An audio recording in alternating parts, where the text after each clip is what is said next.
Okay, welcome to Omega Black Writers webinar number 5. For those you who are joining us, this is a series of webinars that we have offered for a number of reasons. One is to highlight some of the most talented writers in the country that you may or may not have heard of. We want to give them an opportunity to talk about their work and their process of writing, publishing, and promoting their books. We are very happy to bring a new panel of writers. This is our 5th in a series over the last year. The other thing is we are all proud members of the Omega Sci-Fi Fraternity Incorporated. So we wanted to offer a program that highlighted our members and also reach into one of our mandated programs under social action. That is the Assault on Literacy. We want to promote reading. We want to encourage more people to read. And if you have a story, we want to tell you how to get your story out. So listen, and if you have questions, please drop them in the chat, and we will have a Q&A at the end of our program, and we will stay on. I say that. We will stay on until all your questions are addressed. And just also be aware that any of our writers can be reached through our social media, Omega Black Writers on Facebook or Instagram. You can drop us a message and we'll respond promptly, put you in touch with any of the writers that you want to speak with. They also will be providing their contact information throughout the webinar. So with that, we're going to go ahead and get started with our first series of questions. So we're going to get started with Vincent Ford. We want to ask that you introduce yourself and tell us about your book. Yes, sir. Great question. So I am Vincent Ford. I'm originally from Garland, Texas. I live in Columbus, Ohio. Right now, I serve in ministry, senior minister of the Church of Christ of Genesee Avenue. And a couple of years ago, I wrote a book called The Leader That Society Did Not Choose. And this book, the content in this book is based on the inspired word of God. Nonetheless, my affinity for hip hop, instead of labeling it as chapters, I labeled them as tracks. And so my goal is to take you through an Old Testament journey of the life of David, so that you reach your own self-discovery. So this book is really for any leader in any capacity, men, women, but primarily in a church setting, a church environment. And my goal was to use my transparency as vividly as I could to just really help people navigate life circumstances, regardless of what you've been through, that God does the calling, and we either heed to that call or we don't, but nonetheless, life is about purpose. And the story of David being the son of Jesse, not necessarily picked per se by society, but as we can see through his life and conquering Goliath and being a king for as long as he was and raising Solomon and things of that nature, even through his mistakes, he did a masterful job at being a man after God's own heart. And so my book is for anybody in any capacity, but primarily those who are looking to tap into their leadership and being a leader in their home as well as their community. And that's primarily what my book is about. Oh, okay, outstanding. Thank you. Appreciate you being here. And let's now move on to our second writer, Marvin Benton. Please introduce yourself and tell us about your book. Hello, everyone. My name is Marvin Benton. I am married to my wonderful wife, Valerie, who's also the co-writer of Unfallen Hero. I am the manager, parking enforcement manager for the city of Little Rock. I'm formerly a Little Rock firefighter. That's where the inspiration from the book come from. I was severely injured years ago fighting a fire, serving the city of Little Rock. And I received burns over 39% of my body. And I was in the hospital for 61 days. And I've been rehabilitating since that night. I've just had surgery to reconstruct one of my left ear about 2 months ago. And my story is, I don't look like where I've been. I know I'm still very handsome, that everyone can see. But my story is one of just carrying on. In the book, we wrote the book to tell our story. Unfallen Hero, we entitled it Unfallen Hero because I didn't die. Fallen heroes die. I'm unfallen. I didn't die. I lived on. I'm here to tell my story. Let me tell you about my kids. Together, we have 4 wonderful daughters and 8 grandchildren, ranging from ages 16 to 7 months. So we stay very busy. And Unfallen Hero was written just to tell the story and to inspire people. And I'm sure we'll talk more about that going through the program. But it's a wonderful book, and it's a very inspirational book and a very motivational book. And you'll probably hear me say those 2 words quite a bit throughout the evening.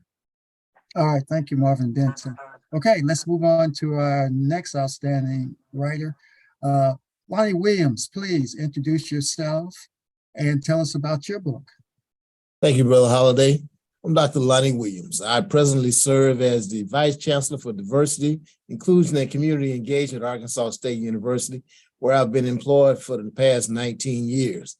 I have 45 years of experience working in higher education. I am also the former co-owner, co-editor of an award-winning magazine called African American Perspectives that we published in this area for 7 years. Married to Mary Williams. We have the parents of 7 children and also great-grandparents. I also am the recipient of more than 20 awards and recognitions in the past 15 years. The title of my book is Remembrances in Black, Personal Perspectives of the African American Experience, University of Arkansas, 1940s to 2000. And what the book does is a historical perspective of the Black experience at the U of A from the founding of the University of Arkansas in 1871, with African Americans in the first class in 1872. The book picks up by decades, starting in the 1940s, when the first African American was admitted to the University of Arkansas without legal provocation, the first southern state to do that. And so we have interviews from folks who came to the U of A in 1949, all the way up to 2000. Some of them include the late U.S. Ambassador George Haley, the late Elian Harris, just a couple of the 71 to 73 interviews we have in this book that tell of each person's personal experience at the University of Arkansas. It's a story of inspiration. There are stories of perseverance, stories of triumph. So we're glad to have you check it out. You can find it on Barnes & Noble and Amazon. And thank you so much. All right, thank you, Brother Williams. And let's move on to Marlon Scott. Tell us about yourself, introduce yourself, and tell us about your book. Good evening. First of all, I just want to thank you, Brother Holliday, for putting us together today. Dr. Williams, Brother Marvin, Reverend Ford, you all have inspired me. I'm looking forward to hearing more about your work. Once again, my name is Dr. Marlon Darnell Scott Sr., and the Lord blessed me to author 3 best-selling books. The first of which is Raising Kings. It gives 8 powerful and practical principles on how to transform our boys to kings. And then the second one deals with mental health. That's been a hot button topic. And I wrote a book called It's Not Selfish to Take Care of Yourself. And then the book that I'll be talking about tonight is called Change Your Language, Change Your Life. And I am the pastor of Emmanuel Christian Community Church, also the CEO of High Impact Living, teaching individuals how to live their life with high impact. And I'm also the senior chaplain of 17 years at the Trauma Center, the largest hospital in the region of where I live in Columbus, Georgia. What inspired me to write this particular book was just about a lifelong study of how people talk and communicate. I learned early on when I was 15 years old in a high school high hurdler, I learned the importance of words. This was my first city track meet, and I got to the starting blocks. And when I got there a little late, and there were two guys, one on my right and one on my left. First thing they said out of their mouth was, "Marlon, don't beat us too bad. Don't embarrass us today." And Brother Jerry and fellow authors, I was sitting there, I was shaking in my boots when I was walking up there. But since they said I was going to win, I said to myself, I'm going to win this race. And I did win the race. And that started a lifelong study on how people talk and communicate. One of the things I've noticed, especially among people of color, is we talk ourselves out of blessings. And so this book talks about the power of language and the power of words, the power of speaking positively. Conversely, we saw on January 6th, negative words almost destroy our beloved country. And my thesis of this book is when we speak positively, great things happen to us. And so I look forward to this panel. I look forward to gleaning from all my fellow Omega authors, and want to say happy Founders Day to everybody. And once again, Brother Jerry, thank you for allowing me to be on here today. Okay, we're glad to have you and each of you. I'm going to stay with you, and you kind of mentioned your motivation, inspiration for writing your book. How did you take that and start the process? How did that move you into actually putting pen to paper? Let's tell us about that process. Well, I've been in the ministry over 25 years, and I was trained in ministry where Reverend Ford is now. I was trained at New Salem Missionary Baptist Church under the leadership of Dr. Keith A. Troy. I got some great advice early on in my ministry, and it was told to me for a year, when you start writing, for a year, write all your sermons out. And brothers, I did that for 20 years. So I have a concordia of research that I've done. And so it was just the pandemic that slowed me down enough to go ahead and put my research that I had done into book form. So basically, I already had what I needed, but what I had not done in the past was, because of my schedule, was to sit down and get everything organized and get everything, go through the process of writing. And so the pandemic, what the Lord spoke to me was he wanted me to be very productive in the pandemic and come out of the pandemic better than what I went in. And so it was during those down times in the pandemic when I had time on my hands that I organized everything, and everything came to fruition. And so here we are today. That's a great question. And I just want to say the response has been overwhelming. The old adage, the old cliche, if you build it, they will come. Well, if you write it, they will read it. And as you know, one of our cardinal principles is scholarship. And I've just been blown away by the people of the Black people and the white people who have been blessed and benefited by my books. And that's the thing that just gives me joy, is when people say, you know, Dr. Scott, your work really blessed me and it really changed my life, changed my perspective. And so I just want to give God praise on that, and just say that I can relate to Brother Ford, Reverend Ford. And he said, you know, it's unlikely. I did not know that I was going to be an author, and a best-selling author at that. And I just want to give God praise for using unlikely people. Okay, outstanding. And let's move back to Lonnie Williams. Let's go into a little bit more in terms of the inspiration for you for writing your book. Well, what happens is my book is like a historical perspective.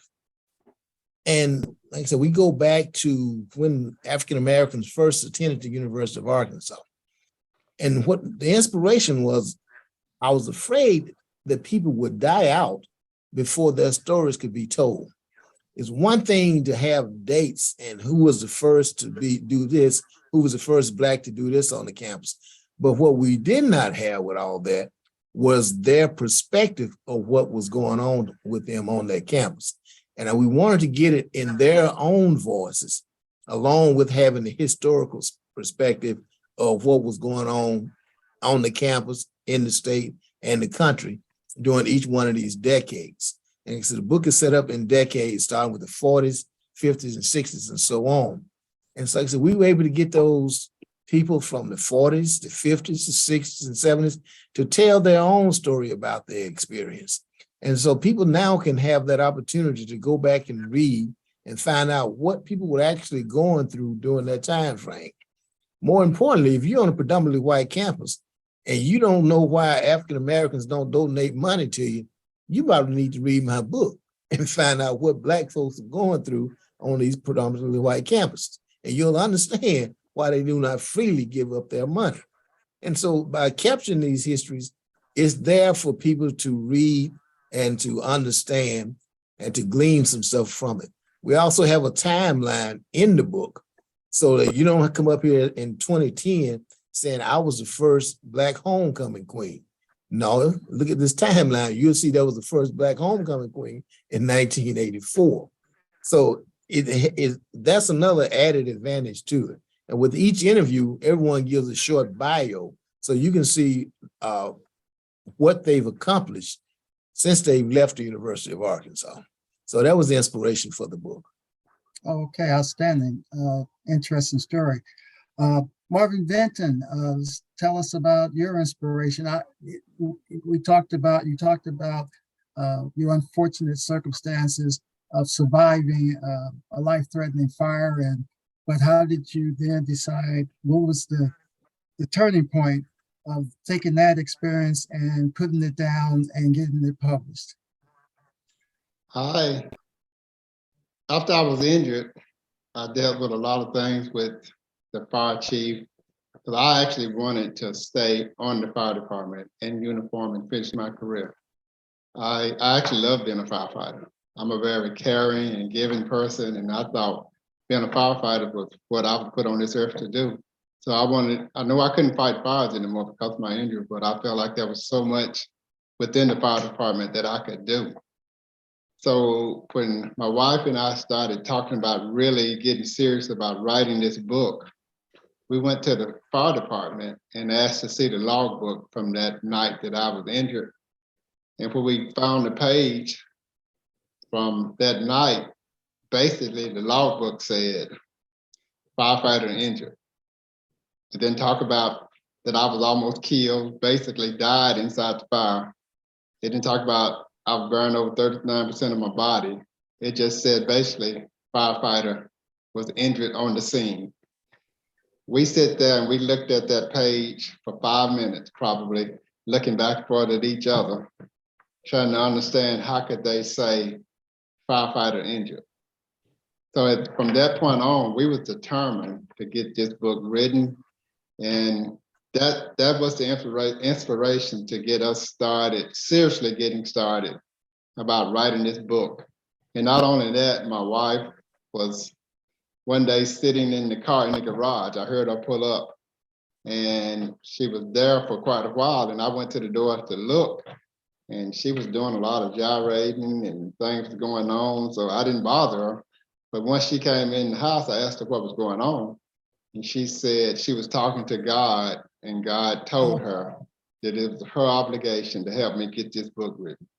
So from that point on, we were serious about getting the book done, and we wrote, and we'll talk more about how we got it done, things like that. But the inspiration came from God. And when I thought about writing the book sometime after, when I first got hurt, when I was going through everything, I actually wanted the book to be more of a mean-spirited book. I wanted to tell on the fire chief and let the world know how I was treated. But that wasn't what God wanted. God wanted the book to be inspirational. He wanted us to motivate people. He wanted us to let people know bad things sometimes happen to good people. But if you have God in your life and you trust in him and you try and don't just lay down, if you see it through, then he'll be there with you and everything will turn out all right. And I would have to say my life has been pretty good. Actually been really, really good since then. And I actually think it's been better since I was injured than it is before then. Okay, thank you for sharing the story. Vincent Ford, share with us your inspiration for writing your book and what got you to this point. Yeah, as stated, my number one inspiration was, I have 3 sons, and the book has a generational impact for me. I want to be able to have something that my children, my grandchildren, my great grandchildren, generations from now can see how I thought. They can see what I went through. I believe that's one of the pieces in our history that we miss. Because there's a generation of individuals that had great stories to tell, and they told them verbally.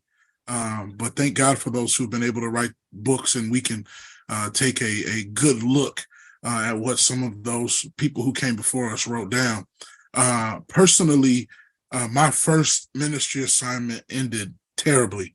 I was terminated. My family, we were homeless for about 30 days, living in a hotel. And that what I went through in that moment, one of the only reasons why I didn't give up was because there were other pastors around the country that kept me busy, that motivated me and told me not to give up. And one of I call him my big brother, Lamont Ross. He pastors the Marcellus Avenue Church in Texas. We were sitting by each other at a conference, and I'm telling him everything that I went through. And he said, "Man, you need to write a book." And so the inspiration was there to write that book. It's funny. Dr. Scott talks about manuscripts. I'm a manuscript preacher.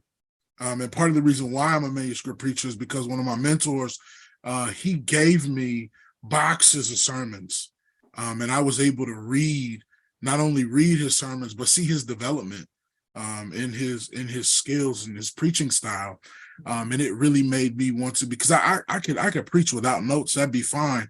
But I write these things down so that they last, for time. They're timeless when you write it down. I mean, it's just like good music. Many of the greatest musicians that we listen to, they're dead and gone, but you could still put that album on, you could still put that music in your ear, and you can listen to it forever. So my motivation was the generational impact. I want to be able to provide my sons with every generational piece of wealth that I possibly can. And one of the low-hanging fruits in that moment was writing this book. Okay, outstanding. We're going to stay with you. However, before that, just for those who are viewing, this again is Omega Black Writers.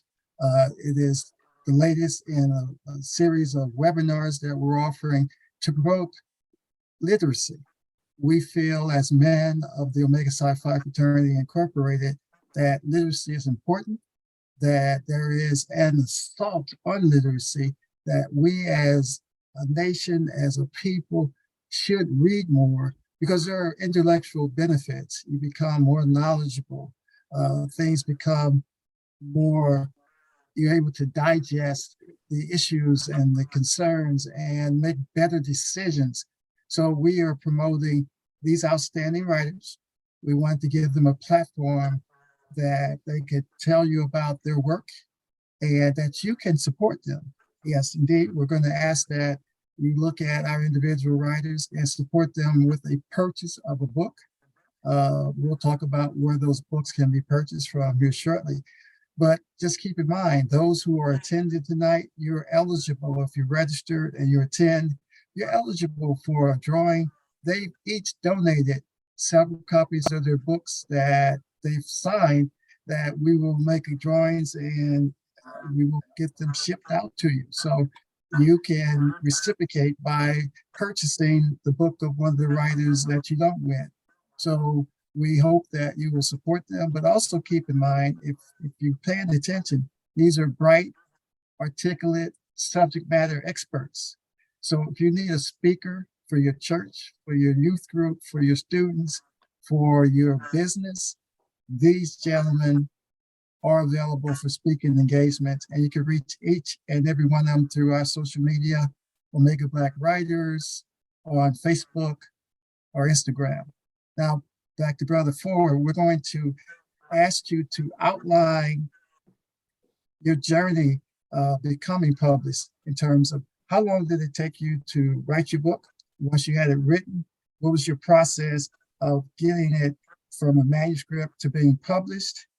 And if you don't mind sharing with our viewers what they can expect or what you spent in terms of expenses. Absolutely. I learned a lot this first go round. You know, when you're doing these things on your own, a lot of times you make some mistakes, and sometimes you have some wins. But my journey, it began pen to paper. I wasn't necessarily typing it at first. I got a journal from Target, and I started writing. And as I started writing, those thoughts became things, and that was the title of the journal that I bought from Target. And when I started typing it, I would say I got about halfway done with the manuscript, and I attend this conference, the Exponential Conference, as well as a few other conferences just for pastoral development. And at the Exponential Conference, there was a subsidiary of the Trinity Broadcast Network, Trilogy TV, who was accepting manuscript submissions, and they didn't necessarily have to be finished. So I was about 50% done. So I submitted my manuscript. It fit the type of audience that they were looking to cater to. And then about a month before I moved to Columbus, my laptop got stolen because my car got broken into. But, you know, my mother being a military mom, captain in the U.S. Army, she always said that a short pencil beats a long memory.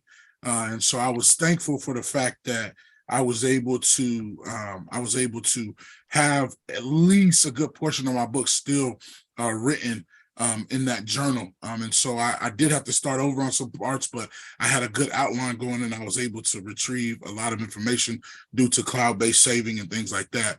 But the journey of writing took me about 2 years.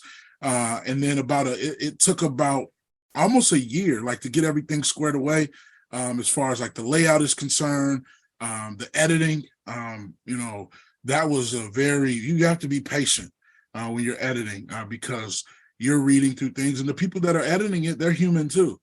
So sometimes they may miss things. And so you have to be extremely patient, and also just be assertive and speak your mind to what you want. If something doesn't look right, speak your mind. This is your work. This work will be attached to you for the rest of your life.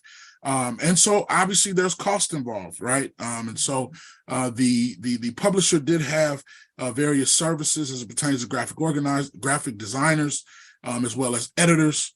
And that money did have to come out of my pocket, and my mom investing in this process. And so, but the great thing was with the publisher, you know, all of the proceeds of the book will come back to me until that money was recouped. And then after that, there was obviously a royalty split because they're printing it and things of that nature. But that process did take me about 2 years from start to finish.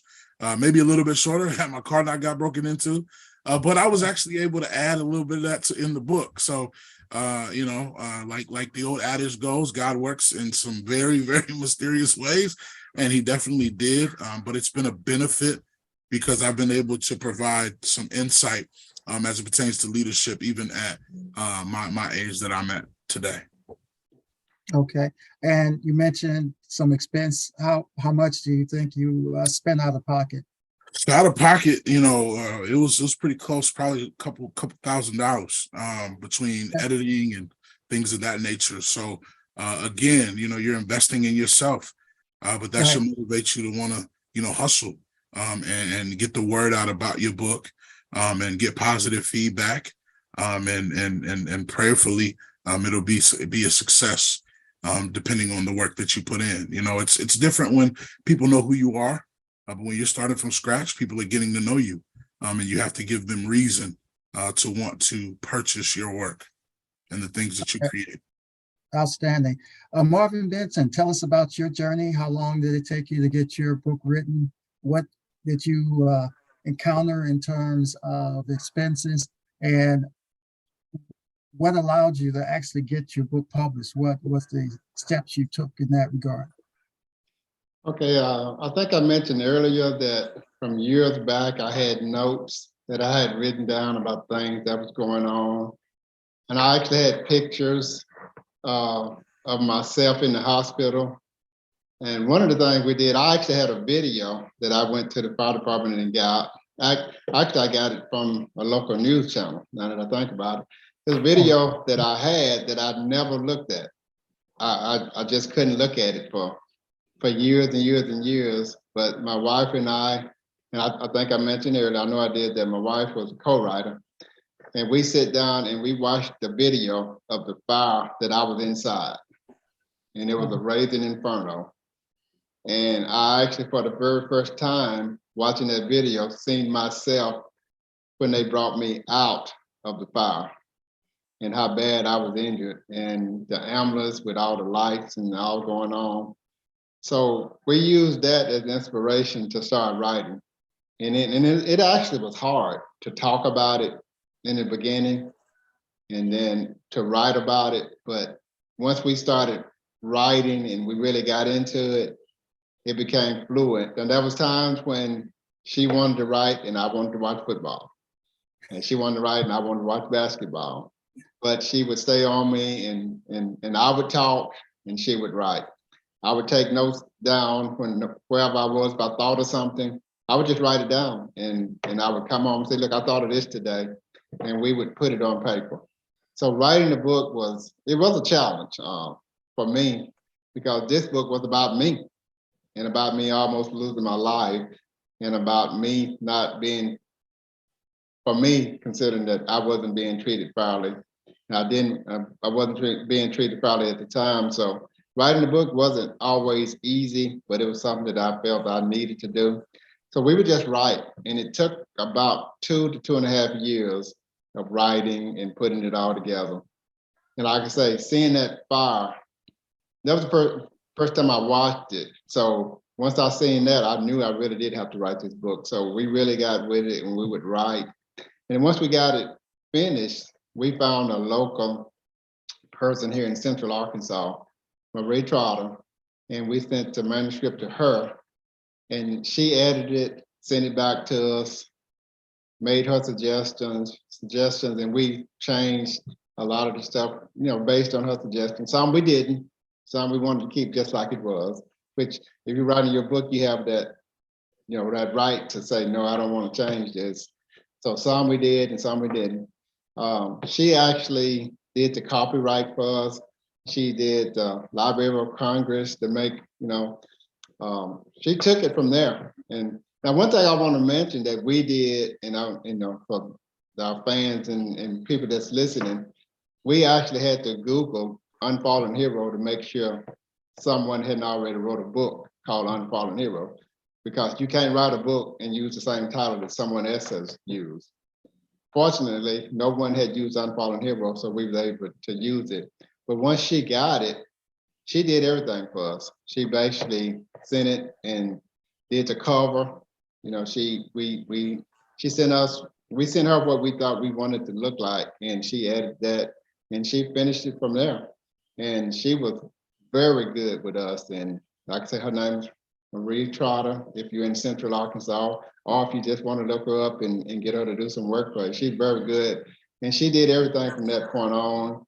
She even had books printed up. She even got the books sent to our home, and we bought about 500 books in the very beginning.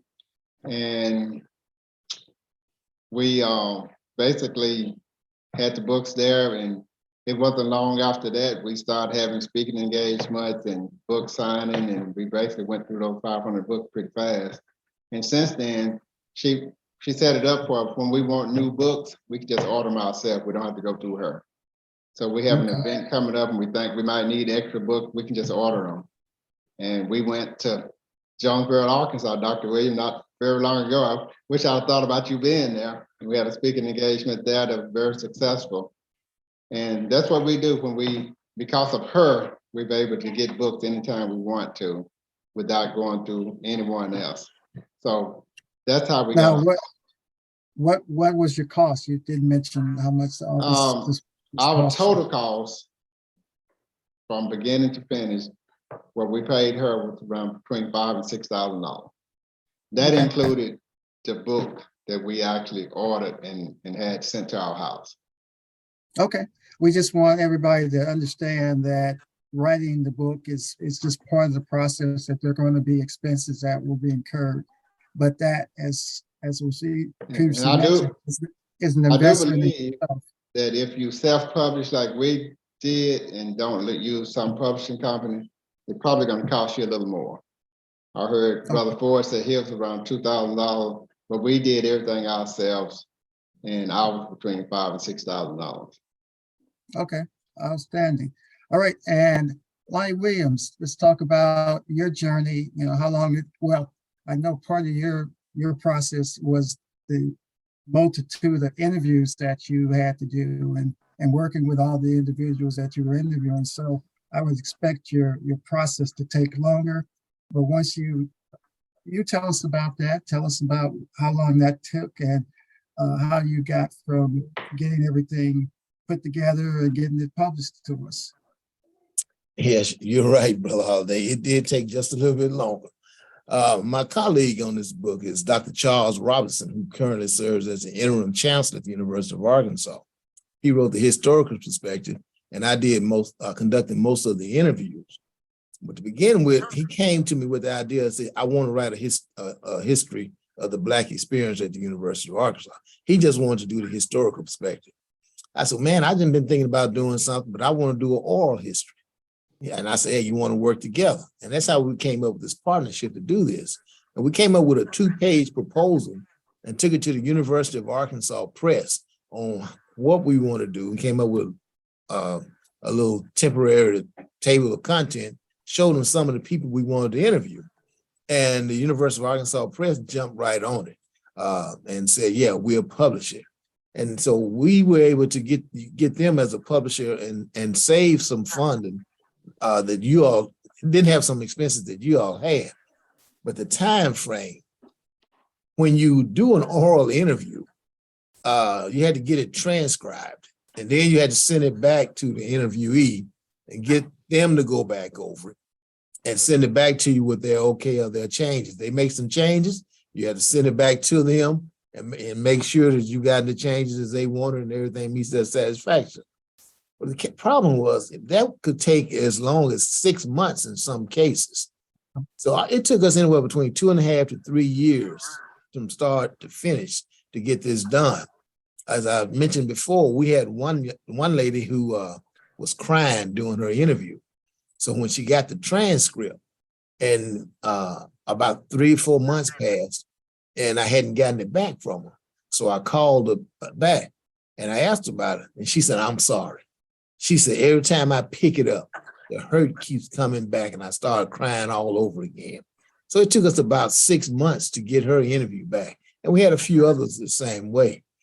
But once we got all that done and got it back to the University of Arkansas Press, I paid $500 to use one of their editors to go through it and edit it and make sure we had it organized the way they wanted to have it organized and all that. So basically that was, other than the expense, the personal expense of going out and conducting the interviews, we were very fortunate to also have another department to come up to give us the money to pay for the transcription of the interviews. So, you know, we were just fortunate. And what happened with the University of Arkansas Press, another fraternity brother, the late Dr. Gordon Morgan, who was the first Black professor at the University of Arkansas, he and his wife set up an endowment with the University of Arkansas Press to cover the cost of getting published by minority authors. So that subsidized our expenses through that endowment. And so we, you know, like I said, $500 and plus the personal expenses, we were blessed. We were blessed. So that was it for us. 2.5 to 3 years, that $500 and the time in it, that was the labor that we had. Okay, that's interesting. As you know, we've had a number of other writers who participated, and I am certain you are the first one to talk about a university press. Can you just tell our viewers the availability of university press? Do you know if people have to be alumni? How can the public use local universities that have this particular type of offering? Yes, no, you do not have to be an alumni. You just have to have a good product. Most of them use academic books. And what I mean by academics, for instance, our book that we gave to them, even though they took it, when we wrote it out, they sent it out to have it peer reviewed, sent it out to some history professors to look at it to make sure that it was a worthy content. So most university press are going to do that, and they call it peer review. If it pertains to a historical aspect or a biography or something that people judge to be of merit, they'll look at it and consider publication. You know, University of Chicago Press, University of Tennessee, University of Georgia. There are a number of universities out there with presses. So I would just suggest sending a proposal to them and seeing if they would be willing to consider publishing your publication. They'll read through it, give it some consideration, see if it meets their criteria for what they publish, and they get back at you. It's a viable option. Yeah, I'm impressed by the fact you only spent the amount you spent is substantially less than almost any other writer we've ever had. So we want to make sure people are aware of that opportunity. Okay, let's go to Marlon Scott. You mentioned that you wrote 3 books during the pandemic, so you were very productive. So share with us how long those. Let's focus on your latest, your current publication we're discussing tonight. How long did that take you? What was your process of getting that published? And share with us, if you don't mind, your costs. I'd be glad to. And I just want to say that I've just really enjoyed hearing about the fantastic creativity of the gentlemen that are on. For me, like I said, I basically had my content written. Right now, I'm sitting on about 35 completed book manuscripts. And for me, the Lord spoke to me and said 2 things. First of all, I'm a perfectionist. And he said, your books do not have to be perfect. That took a weight off of me, because I'm a perfectionist, and that perfectionist, anybody who has that trait, that perfectionism can lead to procrastination. And so I got my books out, and the content, the thing that has really driven the sales of my book has been the content. And I want to say this as well. All races of people have been blessed by my book, which really, that just blew my mind. Miles Monroe, in a leadership session, said to me one time, the richest place in the entire world is the graveyard. Because in the graveyard, there are books that have not been written, recipes that have not been shared. And so for me, getting this book out, that really has blessed people. And this book that we're talking about tonight, I call this my Mike Tyson book.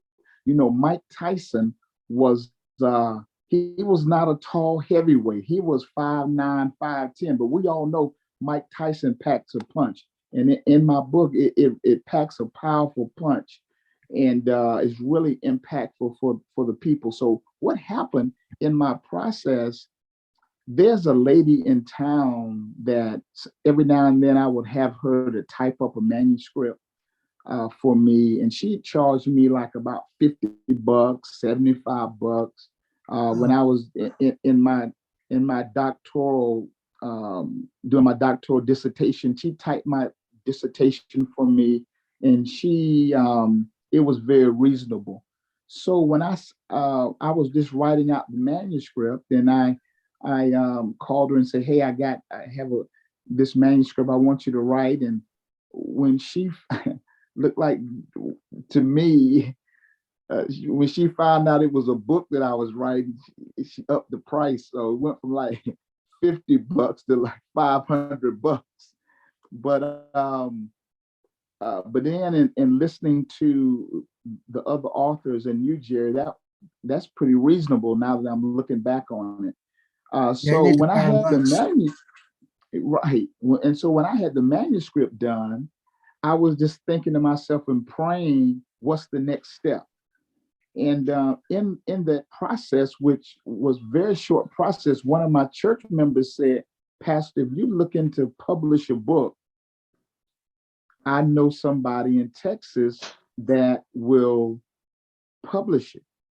So I got the name and number, sent my manuscript to him. His name is Brother Larry. He's out of Houston, Texas. And to my shock, surprise, and chagrin, he formatted it, sent me covers of the artwork, and put it on Amazon and Barnes and Noble. And he just charged me $1,000 to do that. Wow. And so all three of my books only cost me $3,000 to do. And then once they put it on Amazon, we utilized social media like how we're doing today. And I did a virtual book launch. I've been able to, I had a booth at the 7th District Omega Psi Phi meeting. I had a booth at the at our conclave in Charlotte. And I have to say that the brothers were just, oh man, it just blew me away, the friendship and the support that they showed me. And just getting the calls and emails from the brothers who read my work saying that the books just really blessed them. And man, that means the world. And so just based on the content in my books, I've been able to greatly surpass just the $3,000 that it costs to do all three books. And so what I do is anytime I'm working a conference like I did with the Omega Psi Phi Conclave, which was just phenomenal. That's why I met Brother Ford and then some other authors who had been on here. I can just order from Amazon, and then Amazon they'll ship it to me, and then I can take it to where I'm going. And I have a background similar to my background now that shows all three of my books, and Change Your Language, Change Your Life, Raising Kings, and a book on mental health and wellness. It's not selfish to take care of yourself. And so it's just been phenomenal.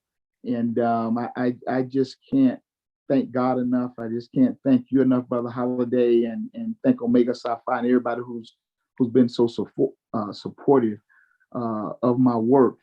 You can find my work. Most people want an autographed copy, and at my website, I am Dr. Marlon. Hold that thought, because you're going into our final question. So I am going to give you an opportunity to clearly state that, and with a little bit more information here just shortly. But I just wanted to let our viewers know that, again, this is Omega Black Writers. If you have questions, please, we have some time at the end of the program set up for question and answer.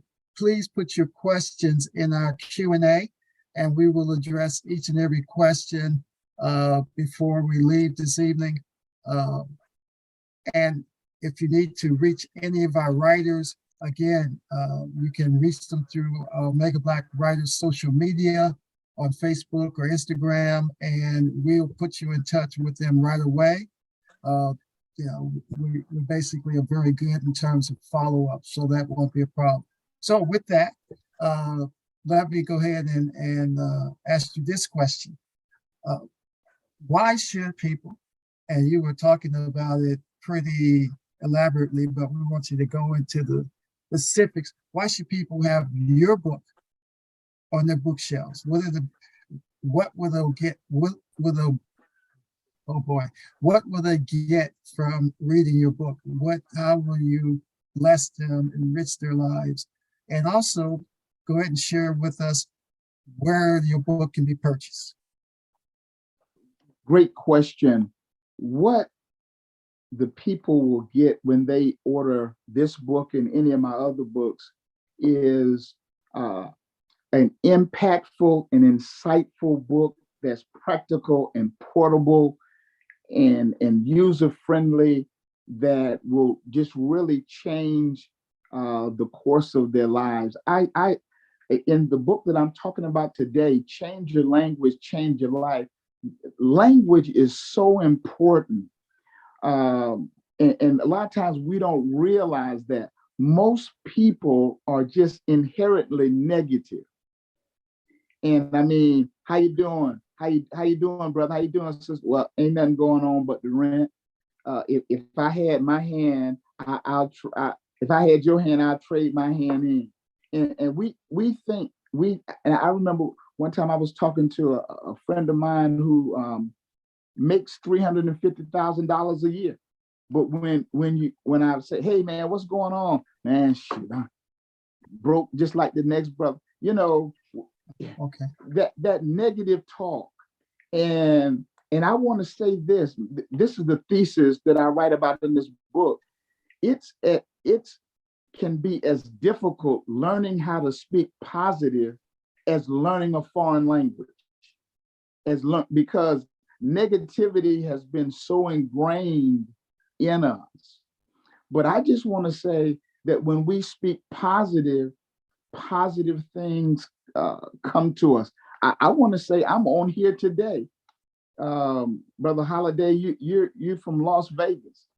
I spoke. The Bible says that the power of life and death is in the tongue. I spoke that I'm going to be on forums promoting my book because of the content in my book that can help people. I'm motivated to help other people. And then all of a sudden I meet you. I meet Brother Ford. Now I know Brother Williams. I know Brother Marvin Benton. We speaking things, speaking life. Deion Sanders, that is doing a great job down at Jackson State. There's one word that he has, and the whole school is bought into it: believe. And who would have thought him going there 2 years ago would produce what he's produced? Well, he spoke that.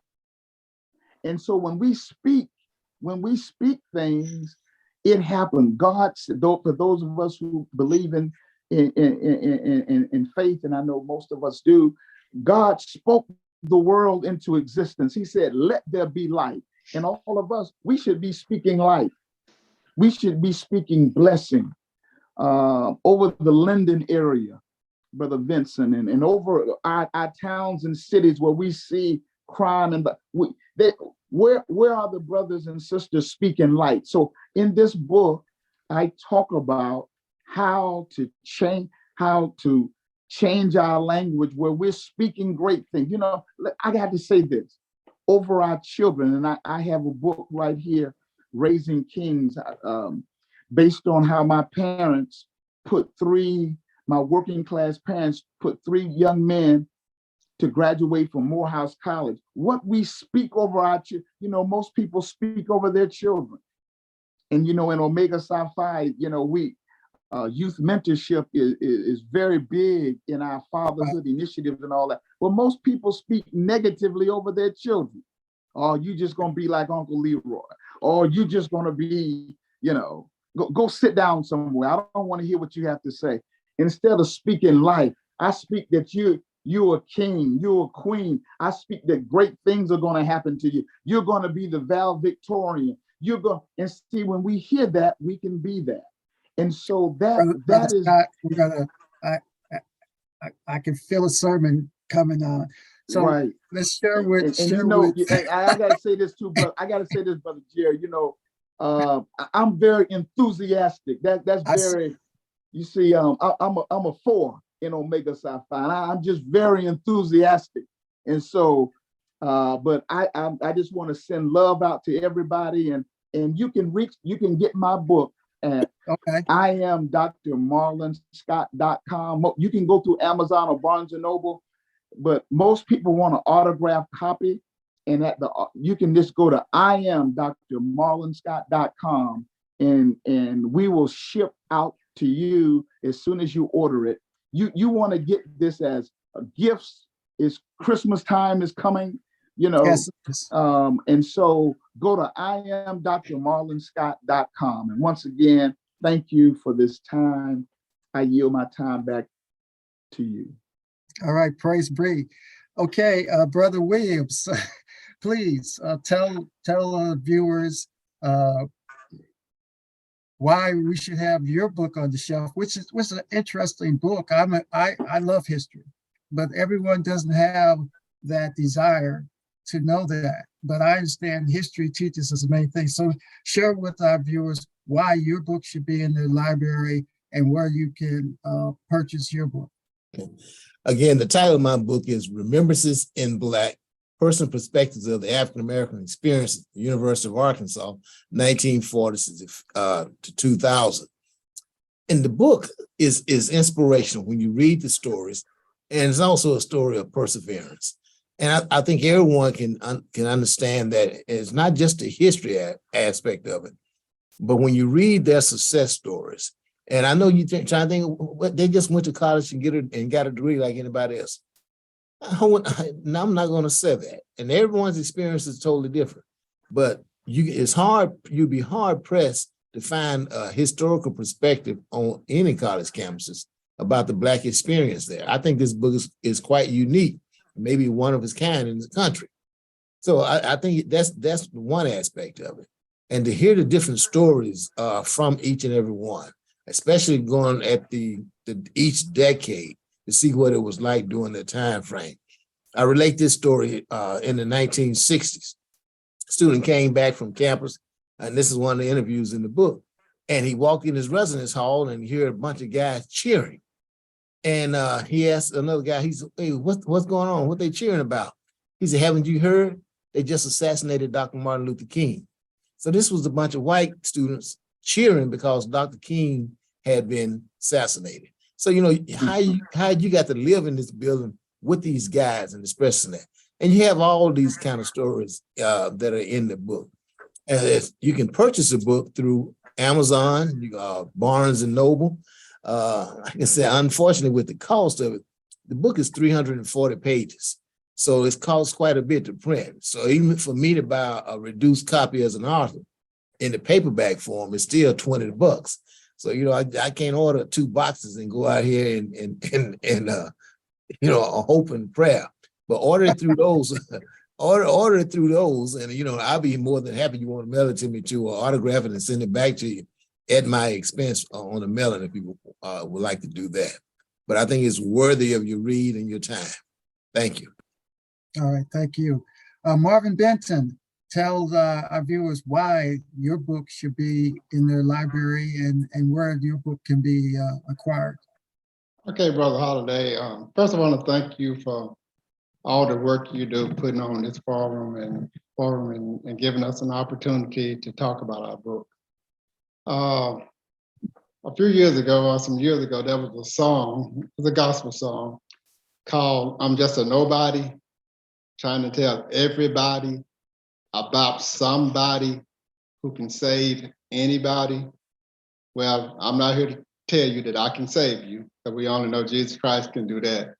But this book, Unfallen Hero, and I hope it's clear, if you purchase this book and you read 30 pages of it, you will not be able to put it down.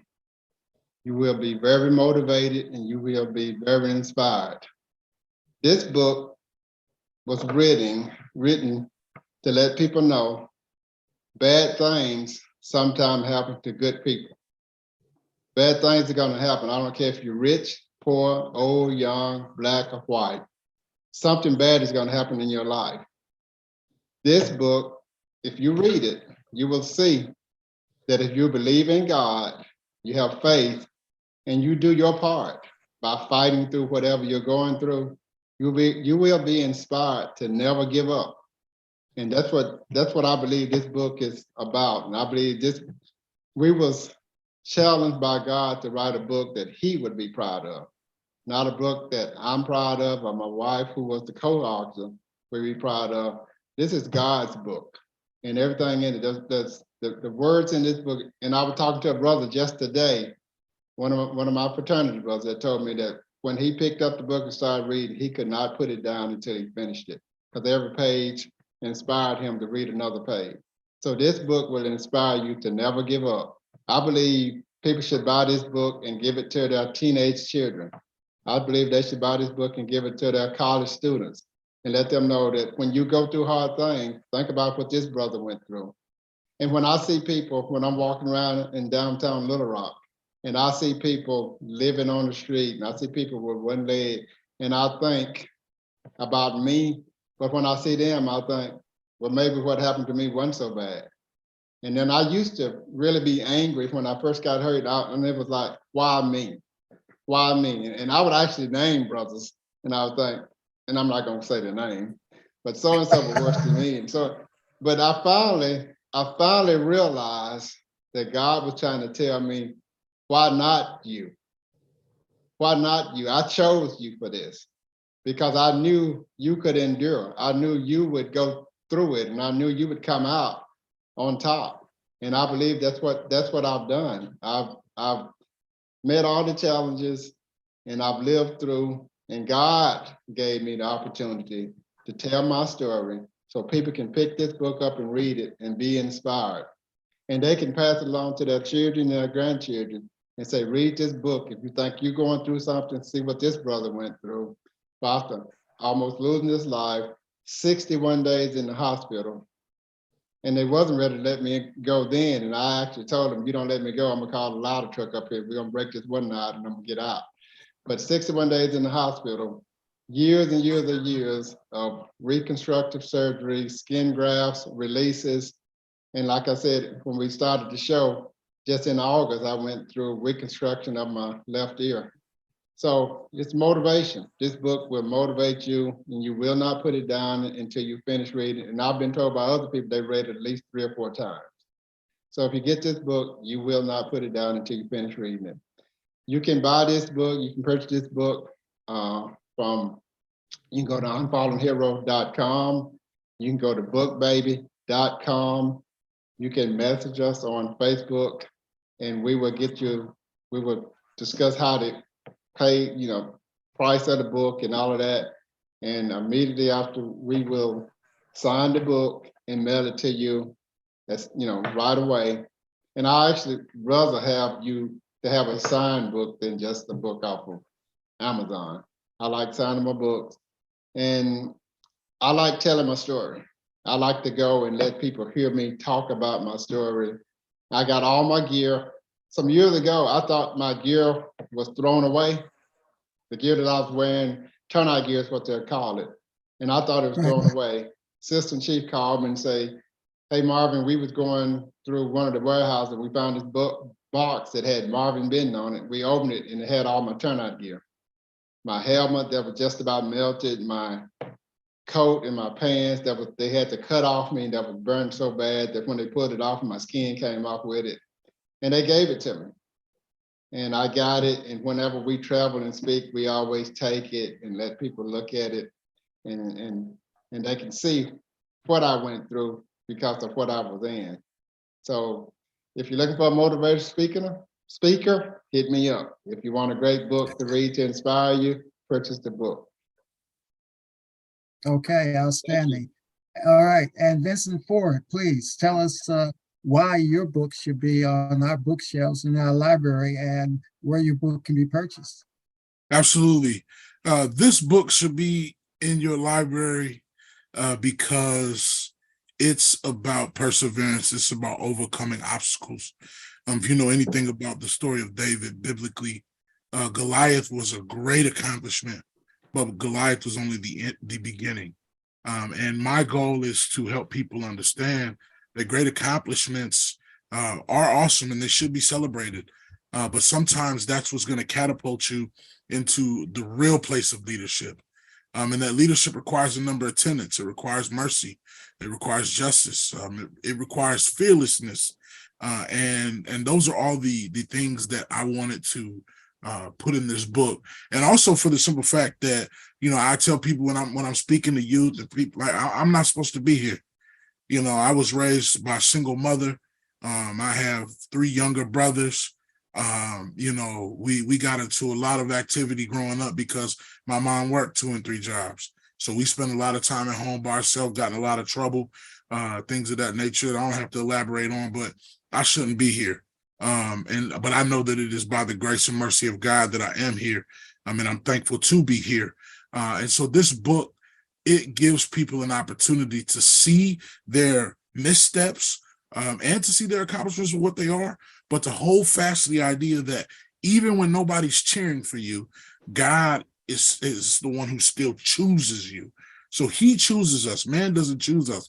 And so I use an illustration at the beginning of the book where I talk about, if you've ever played basketball at a recreation center, or you're picking teams for, football out in the yard, nobody ever wants to be picked last.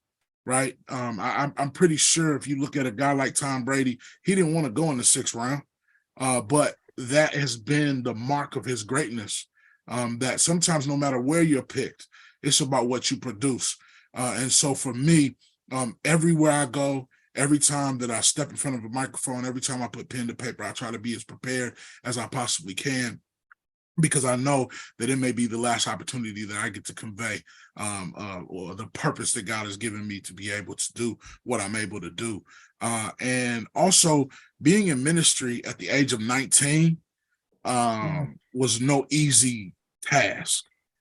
And if I can inspire young men and women who are stepping into leadership roles in the church, and help them avoid some of the same mistakes that I made, and really hone into this idea of what purpose truly is, I believe that I've made my mark. Kwame Salter says something really important in one of his books. He says, if you're on a path and it's been easy for you, that means someone blazed that trail for you. But if you're running into obstacles everywhere you go, something along these lines, that means you're blazing a trail for somebody else. And so I'm thankful for all those who have blazed the trail before me, but I'm also trying to blaze the trail for those coming behind me, more importantly, my children. But my book can be found at Barnes & Noble. Again, it's The Leader That Society Did Not Choose. The Leader That Society Did Not Choose. It's at Barnes & Noble. It's on Amazon. I'm on Instagram as well at Vince Ford 2, TOO. And you can reach out to me there. Also at vinceford2.com. And you can email me as well. But more importantly, I just want people to read it. I want people to know that you can be a leader regardless of where you come from, regardless of your obstacles, regardless of how much baggage you have. God qualifies the called, right? He doesn't call the qualified.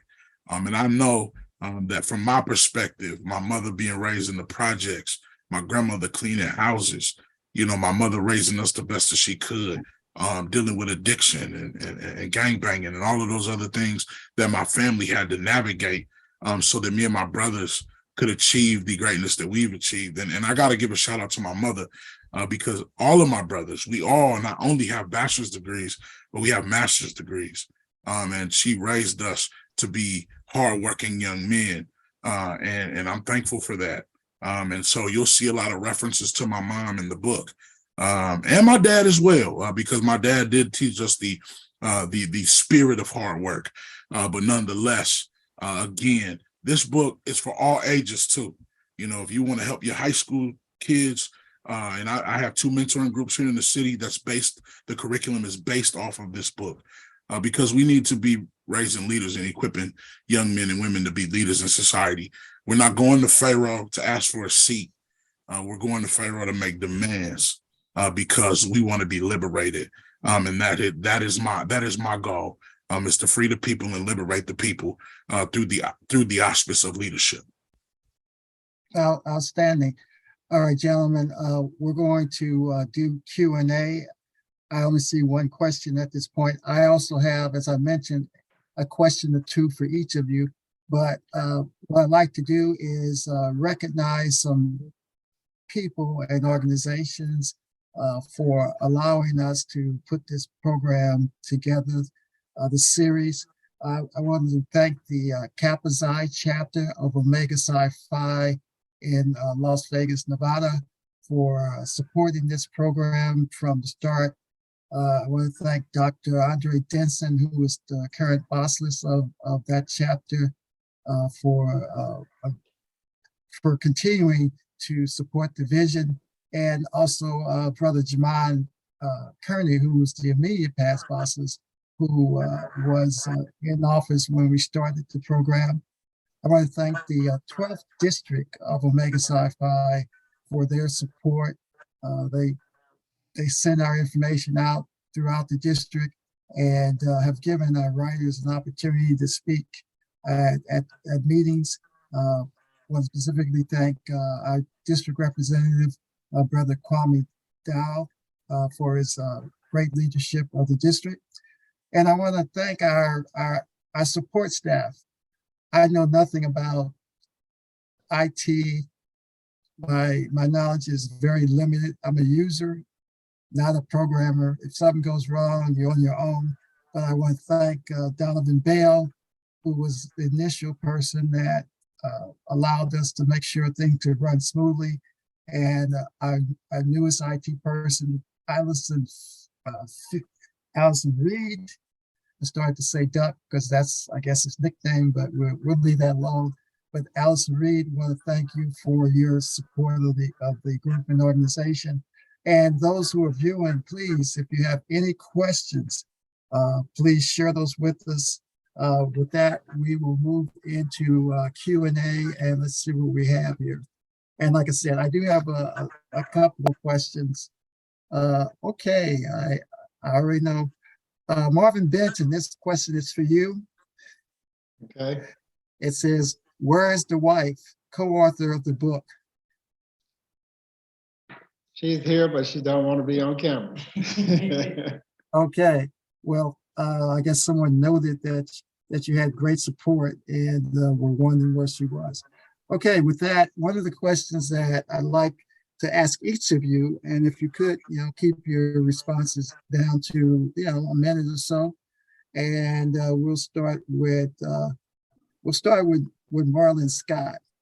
All right, having gone through this process that you have to get to this point, what would you do differently on the next project? So if you could just give us a quick response to that, Marlon Scott. I don't thank you for that question, Brother Holiday. And I would not necessarily do anything differently, but what I'm doing is learning uh, as I go.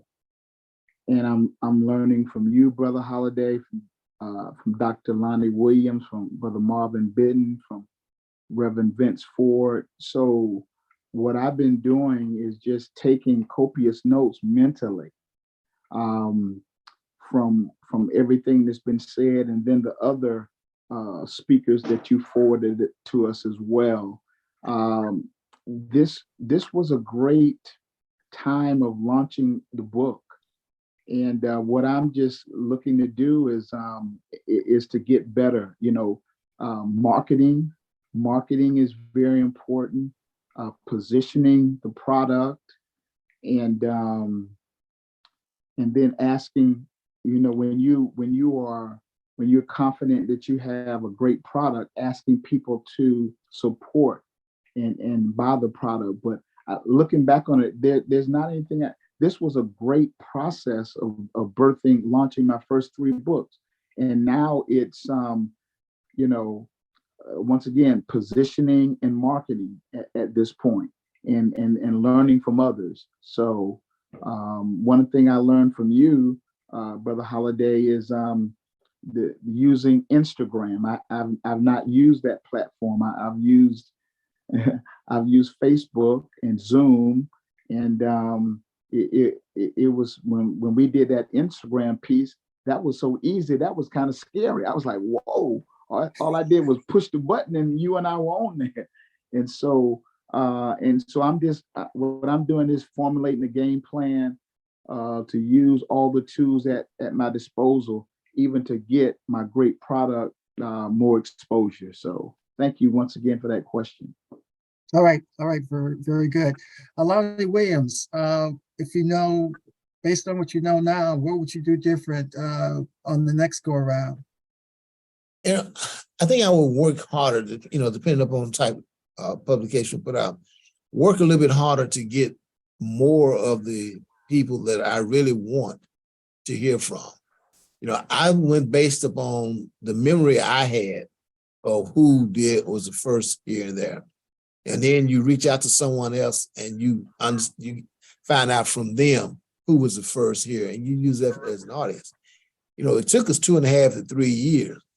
But when you get the book published, you realize you still miss someone else or a different thought. So I would try to be broaden my thought pattern just a little bit more on the next time around. You know, I mentioned that we published a magazine, an award-winning magazine for 7 years. You know, it's the same thing about publishing that. Well, you could have reached out to somebody else. You got to think, instead of procrastinating, you got to be on it. You really have to be on it. Self-motivated, disciplined, and that was just something I would try to be more of in the next time around. Okay. Should there be a next time around? Oh, I'm sure there will be a next time around. Okay, Marvin Benton, same question. Having gone through this process, moving forward, what would you do differently? After listening to the people on the panel tonight, and after watching some of the other panels from months past, it looked like I actually spent more money than most people. So I would probably search out publishers a little harder and try to find someone who would actually publish the book and help me publish the book. Also, even with this book now, I know I've got to get more technology savvy and use the tools that's out there, that's available. I've got to stop being afraid to try these things and get on some of these, the Instagrams and everything that's out there, because there's a lot of tools out there, and I got to put these tools into my toolbox and start using them. So that's what I would do differently, and actually not just moving forward. That's what I'm going to start doing now. It's just to take advantage of all the different instruments that's out there that can help you get your name and get your book and get your product to more people, thousands of people, instead of just locally and in this region. So that's the base what I would do different. I just got to take advantage of everything that's there. And I'm finding out there's plenty out there. You just have to take advantage of it. So that's what I would do different. Okay, outstanding. And Vincent Ford, again, same question, based on your experience moving forward, what would you do differently? That is a great question. I believe that I would, moving forward differently, I really understand marketing a little bit more now. That even though the publisher can run ads for you and people can share it, it's still up to you to market your product, and not let a day go by. Which I'm not mentioning this book because it's something we created. These are things that we put our hard-earned time into and money. So I would take a more intentional approach to the marketing piece. And also number one, I think the next go round, I've gained a lot of information to be able to do this on my own. I can do this on my own, and I want to be able to say that I did that. And again, I'm a big hip hop fan, and the big thing is owning your masters and being an independent artist, and moving in that direction. So if I could do anything different or differently, rather, it would be that. I will say that this has been a joy, and it's always great to meet fellow authors, and to hear your perspective. I mean, your journey has been really awesome and eye-opening, because a lot of times we're just moving through the day to day. And unless we're really digging through the crates, it's very difficult to find some of these gems, So I'm really, really excited and looking forward to bringing back a lot of this information back to my chapter brothers as well. Okay, outstanding. We have a question from Dorothy Doolittle, and I'm going to ask each of these questions if you could be brief in your response. Her question is, what time management tips do you have for aspiring writers? So let's stay with you, Vincent. What response do you have to that question? So in my perspective, what I did was I put some parameters on myself. And so I told myself that I was going to write 1,000 words a day. I was going to write 1,000 words a day until I finished my book. And so the what I would tell an aspiring writer is find a groove in that manner, but just start writing. A lot of people say, I want to be a writer. Well, once you type one word, you're a writer, so start writing. And if you have an idea, put it out there. I watched Shark Tank, and I remember one time this guy had this crazy idea on Shark Tank, and Mark Cuban was one of the only people that invested. And he said, you know what? There's no such thing as a dumb idea. Somebody thought that it'd be cool to shoot a movie that has sharks inside of a tornado. And guess what? The movie got screened. So you never know. So whatever idea that God has placed on your heart, take it for what it's worth, because there's somebody out there that needs to hear your story. But from a disciplinary perspective, I put a goal every day when I sat down, 1,000 words. Sometimes it was hard to get to 1,000 words. Sometimes I got in the groove and I hit 2,000, 3,000. But you have to your time management skills have to be on point. I mean, lastly, I'll say this: a friend of mine, he's a preacher in the Oakland area, and he said that this pandemic is either going to stretch you or it's going to expose you. And I walked into it with the mentality that I was not going to allow the dynamics of this world to change or push me to a place of failure, because I serve a God that's greater than that. Outstanding. Okay, Marvin Benton, what time management tips do you have to share? I would say writing a book is no different than anything else you do in life. It's about priority. Whatever you make your priority, it would be important to you, and you would make time to do it, even when you don't want to.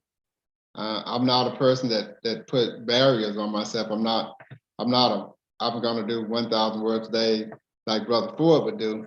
But I believe that you have to make it a priority, and you have to write, and you have to talk about your book, and you have to do things when you don't want to. Because writing a book, for me, I won't say it was always fun, and it wasn't always fun, but it was something that I knew I had to do. So I had to just make it a priority. So for me, I would just tell anybody who want to write a book, and not just writing a book, anything that you want to do that's important to you, make it a priority in your life and you will accomplish it. But if it's not a priority, you're not going to put your best foot forward. So my advice is make it your priority. Anytime you have time, that, because we have to work, we have to do things with family, but there's other times when you just have to make it a priority, sit down, this is what I'm doing today, and get it done. Okay, thanks for sharing. Lonnie Williams, what are your time management tips? I'll give you three quick things. One, Appreciate write about something that you love. Because if you love it, the topic is, if you love it, you're going to be interested in it and you're going to move forward. Two, set aside some time that you're going to dedicate to it. I mean, if you got an active household, you need to wait till the kids go to bed at night or get up early in the morning before they get up. So it's just your time without interruptions. Find that time so you can get something done. It's not going to preclude you from doing something other times, but those times are going to be your dedicated time to do it. And three, similar to what Brother Ford said, this is what it got me through working on my dissertation. Write something every day. Right, that way you get in the habit of writing. Write something every day. You know, you can go back through it later on and edit it and see if it fits, but write it something every day. Those are my three quick points. Okay, good points.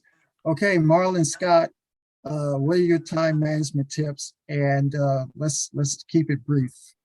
So when I was finishing up my doctoral work, I was tempted to take a break. It was time to write my dissertation.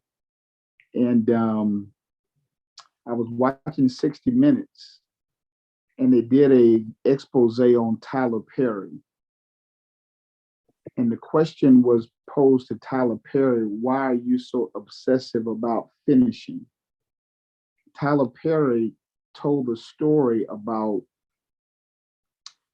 when he was in high school, he applied for this job. It was a manager job at a grocery store, something like that. And he didn't get the job. And Tyler Perry went back and asked the man why he didn't get the job. And the man said, well, the director or the manager said, Tyler, looking at your resume, I see you haven't finished anything. Wow. And Tyler Perry took that and became obsessive about finishing. That was very important to me because, like I said, I had been basically burnt out from all my academic work, and I was gonna say, hey, I was kind of settling in my mind, nothing wrong with being ABD, that's all but dissertation. But when I heard that, I knew I had to finish. That being said, I'm a very disciplined person. I'm a very hard worker. I talk about that in the book, Raising Kings. My parents instilled a work ethic in my brothers and I. When I was going through Morehouse, many times I had 3 jobs. So, and then right here on my desk right now, I'm in my office on my desk, I have something taped to my office. It's called Examine Your Habits. And, and so habits, great habits make great outcomes. And so you can't be lazy, you can't procrastinate. You have to attack it enthusiastically. And I think you can see everything I do, I attack it enthusiastically. And so that's what you got to be aggressive. And I want to say this too. Everybody has a story. There may be somebody out there that's, everybody has a story. And whatever you've gone through, that's your fodder, that's your material for writing. Because if you went through something and you have a story about how you came through it, somebody else will benefit from your writing. And so, and then I this plugs into my book again, Change Your Language, Change Your Life, because there's somebody out there, you have a story in you, but your inner self, your inner talking, you're talking your way. I can't do that. I can't do what Brother Benton did. I can't do what Dr. Lonnie Benton did. I can't do what Reverend Ford did. But I'm here to say, yes, you can. Now, I write about it in that book, my book, Change Your Language, Change Your Life. Take the T off of can't. Stop saying I can't. Take the T off and say I can. All right, thank you. And we're going to finish up on that note. We want to thank each of you brothers for your participation and your outstanding work. We want to thank everyone who attended. And again, remind you, please support these gentlemen and their scholarship, their sweat and toil that they have put into these books. This webinar will be posted on YouTube, hopefully within the next 2 weeks. So if you missed part of it, you'll be able to view it in its entirety on YouTube. And again, if you need to reach any of our writers or you have questions that you didn't get answered or you think of later, you can reach us on our social media, Omega Black Writers, on Facebook or Instagram. And with that, we will say goodnight and thank you again for your support of Omega Black Writers, edition number 6 in February 2023. So we'll be getting that information. We already have three writers secured. We're looking for our 4th, and we will start our promotion of that in about 30 days. Okay, gentlemen, thank you so much. We appreciate you, and we will be in touch because you're not done.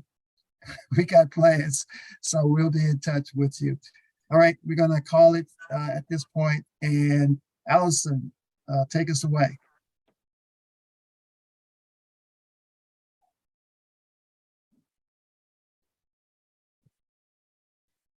Let's see, we're still recording. I think Allison has fell asleep. All right, sir, so I'm